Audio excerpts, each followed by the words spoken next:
দুবাইয়ে প্রথম ম্যাচে ভারতের বিপক্ষে 6 উইকেটের বড় ব্যবধানে হেরেছে বাংলাদেশ দল। বাংলাদেশ দলের পরবর্তী 2 ম্যাচ এই রাওয়ালপিন্ডিতে।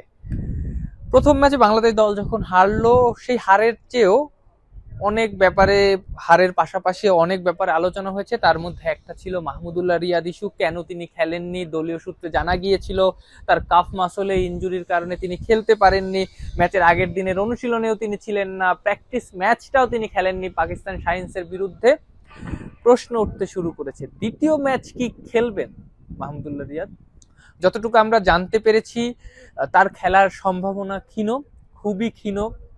তার ইনজুরি আসলে গুরুতর, তবে কাফ মাসলের পাশাপাশি তার আরো একটা ইনজুরি আছে, তার কাঁধের ইনজুরি আছে, যেটা তার পুরনো চোট, অনেক দিনের চোট। 2023 ওয়ার্ল্ড কাপের শেষ ম্যাচে অস্ট্রেলিয়ার বিরুদ্ধে রান আউট হয়েছিলেন রিয়াদ। সেই ম্যাচে ডাইভ দিতে গিয়ে তিনি ইনজুর্ড হয়েছিলেন। পরবর্তীতে সেই ম্যাচে তিনি আর ফিল্ডিং করতে পারেননি। নিউজিল্যান্ডের বিপক্ষে টি-20 সিরিজও তিনি মিস করেন, ওয়ানডে সিরিজও মিস করেন নিউজিল্যান্ডের মাটিতে। পরবর্তীতে বিপিএল দিয়ে আবারও ক্রিকেটে ফেরেন, শ্রীলঙ্কা, জিম্বাবুয়ে, 2024 টি-20 ওয়ার্ল্ড কাপ সবকিছুই খেলেন। কিন্তু আস্তে আস্তে মাঝে মাঝেই শোনা যেত যে তার পুরনো কাঁধের চোটটা আবারও বেড়েছে, কাঁধের ব্যথাটা বেড়েছে, তিনি ফুললি ফিট নন। এবার এই চ্যাম্পিয়ন্স ট্রফির আগে সে জিনিসটা আবারও মাথাচাড়া দিয়ে উঠেছে। তার আগে মাহমুদুল্লাহ রিয়াদ কিন্তু বেশ ম্যাচের মধ্যেই ছিলেন, পুরো বিপিএল খেলেছেন, ওয়েস্ট ইন্ডিজে গিয়ে ওয়ানডে সিরিজটা খেলেছেন, নিয়মিত প্র্যাকটিসে ছিলেন।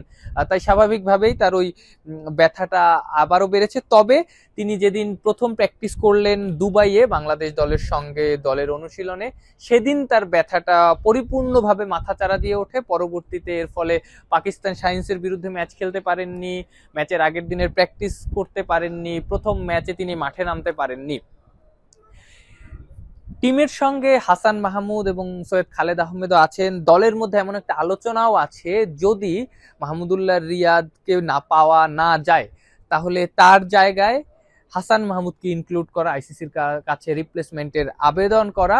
হাসান মাহমুদের রিপ্লেসমেন্ট যদি অ্যাপ্রুভ হয়, তাহলে হাসান মাহমুদকে নিয়ে পরিকল্পনা করা। কারণ এই রাওয়ালপিন্ডিতে যে টেস্ট সিরিজটা বাংলাদেশ দল খেলেছিল, সেখানে হাসান মাহমুদের একটা 5 উইকেট ছিল, খুবই ভালো বোলিং করেছিলেন। সেই অভিজ্ঞতাটা বাংলাদেশ দল কাজে লাগাতে চায় যদি মাহমুদুল্লাহ রিয়াদকে না পাওয়া যায়।